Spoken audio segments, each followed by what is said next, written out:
सभी किसान भाइयों को नमस्कार। किसान भाइयों, आज के टाइम में जो आड़तियों के और हरियाणा सरकार के और किसानों के बीच जो कशमकश चल रही है, जो असमंजस की स्थिति पैदा है, आज मैं उस पर थोड़ा सा आपको अवगत कराना चाहूँगा। सरकार कह रही है कि किसानों की पेमेंट सीधी उनके खाते में जानी चाहिए। हम भी पहले यही मांग करते थे, लेकिन जब उस बात की तह तक पहुँचे तो हमारे सामने तथ्य कुछ और ही आए। तथ्य सामने ये आए कि सरकार जो है वो किसानों की पेमेंट बैंकों में करके और फिर जो किसानों को बैंकों का कर्जा देना है उसमें वो पेमेंट काटने की इनकी प्लान है। हमारे सामने अब से पहले 2-3 केस वो आ चुके हैं जो किसानों की पेमेंट को इन्होंने उसके कर्जे में काट लिया। लेकिन सवाल ये है कि अब आप बहुत से लोग कहेंगे कि कर्जा तो देना चाहिए, जरूर देना चाहिए, लेकिन सवाल ये है कि क्या केवल किसान को ही कर्जा देना चाहिए?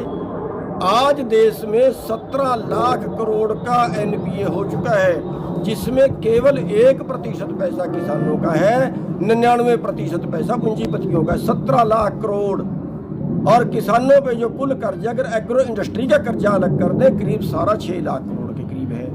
और उसमें पिछले 20 साल से 3.5 लाख किसान मर चुके हैं। क्या और मारने की तैयारी है उनकी? दूसरी बात, मैं ये कहना चाहूँगा, किसी किसान संगठन ने नहीं कहा हमारा बैंकों में पैसा आए। ये जो है इनका अपना प्लान है। अब जो किसान ये कहते हैं कि कर्जा देना चाहिए, हम भी कहते हैं देना चाहिए, हम देंगे, लेकिन हम खड़े कहाँ हैं? 1967 से लेकर अगर आज तक का हिसाब किताब देखें, 1967 में हमारी 2 क्विंटल 40 किलो गेहूं की कीमत थी 1 तोड़ा सोना। आज हमारी 20 क्विंटल गेहूं की कीमत है 1 तोड़ा सोना। हम कहां से दें? और क्या सरकार किसानों का और गला घोटना चाहती है?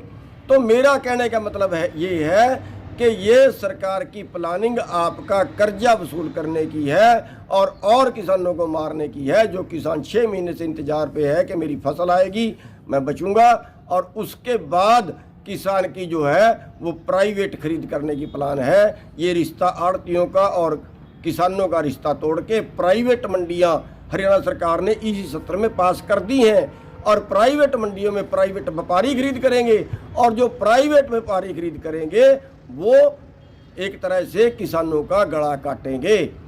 तो किसान जो है वो बर्बादी के कगार पर होगा। उसी